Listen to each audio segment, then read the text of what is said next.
দিনটা ছিল 19শে জ্যৈষ্ঠ, বাবা লোকনাথের জন্মদিন। তাই আমরা সবাই মিলে টোটো করে গিয়েছিলাম আমাদের বাড়ির কাছে চাকলার সেই বিখ্যাত বাবা লোকনাথের মন্দিরে। যাওয়ার পথের দৃশ্য ছিল সবুজে মোড়া। বাবা লোকনাথের জন্মদিন, তাই মন্দিরে ভিড়ও ছিল প্রচন্ড।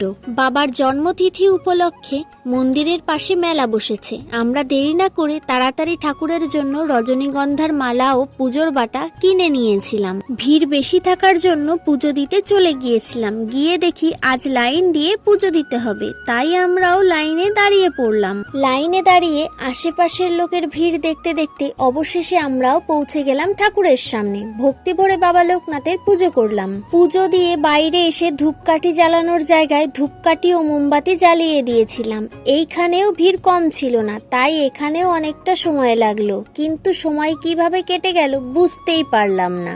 তারপর কপালে তিলক পরে নিয়েছিলাম। তারপর গিয়েছিলাম মহাপ্রসাদের স্থানে। সেখানে ছিল আরো বেশি ভিড়। লাইন দিয়ে প্রসাদ নিতে হচ্ছিল। প্রসাদকে ঠাকুরকে প্রণাম করে বাড়ির দিকে রওনা দিলাম। দেখা হচ্ছে পরের পর্বে। সবাই ভালো থাকবেন।